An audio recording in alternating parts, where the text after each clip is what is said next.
Hi అండి. ఈరోజు అయితే మా మమ్మీ స్టైల్లో పచ్చి పులుసు చూపిస్తాను. అందరు డిఫరెంట్ స్టైల్స్ చూపిస్తుంటారు కదా, బట్ మా మమ్మీ స్టైల్ డిఫరెంట్గా ఉంటుంది. చాలా బాగుంటుంది. గ్యాస్ ఏం అవసరం లేదు. ఇది వైట్ గ్రీన్ చిల్లీస్ చూడండి.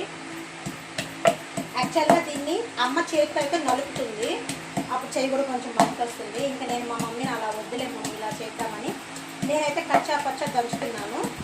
సో మీరు ఎవరైనా చేతితో నలుపుడు ఐడియా ఉంటుంది కదా, సో అలా చేసేవాళ్ళు అలా చేసుకోవచ్చు. చాలా టేస్ట్గా ఉంటుంది చేతితో చేస్తే.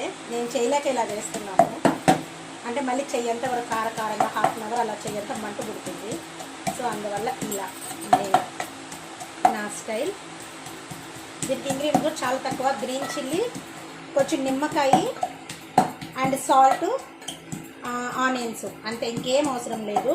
కాకపోతే దీన్ని తినాలి అంటే వేడి రైస్ మాత్రమే ఉండాలి. చల్లగా అయిపోయిన రైస్ అలా టేస్టీగా ఉండదు. దీన్ని 2 స్టైల్స్లో చేస్తుంది మా మమ్మీ. ఒకటి ఇలా, ఒకటి చేస్తుంది నిమ్మకాయ పిండి, అండ్ ఇంకోటి నిమ్మకాయ ఊరగాయతో చేస్తుంది. నెక్స్ట్ టైం నిమ్మకాయ ఊరగాయతో ఎలా చేయాలో సింపుల్గా ఈజీగా చూపిస్తాను. అది కూడా చూడండి. ఇప్పుడైతే కచ్చా పచ్చా గ్రైండ్ అయిపోయింది కదా. ఇప్పుడు దీంట్లో నిమ్మకాయ పిండుకున్నాను. నిమ్మకాయ పులుపు ఉండాలి కదా. కారం,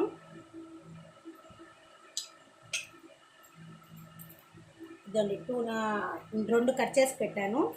బట్ ఎంత సరిపోతే అంత. మరీ ఎక్కువ స్పైసీ ఉంది అనుకో పచ్చిమిరపకాయలు ఇంకో నిమ్మకాయ పిండుకోండి. లేదు పెద్ద స్పైసీనెస్ లేవు అని అంటే ఇదే చాలు, సరిపోతుంది. ప్రస్తుతానికి పెద్ద స్పైసీనెస్ అయితే లేదు ఇందులో, నేను అందుకని ఇది వేస్తున్నాను.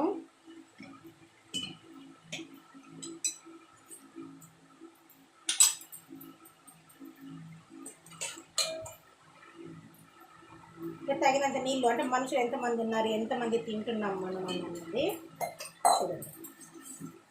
దీంట్లో తగినంత సాల్ట్ యాడ్ చేస్తున్నాం. ఇప్పుడు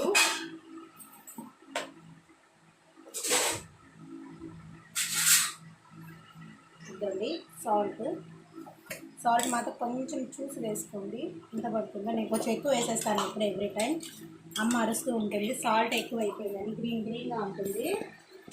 అండ్ ఇప్పుడు దీంట్లో ఆనియన్ ఒకటి వేసుకుందాము. ఆనియన్ కట్ చేసి అయినా వేసుకోవచ్చు, దంచి వేసుకోవచ్చు, బట్ దంచితేనే ఆ రుచి వేరు. చూడండి, దీనికి దంచుతాను.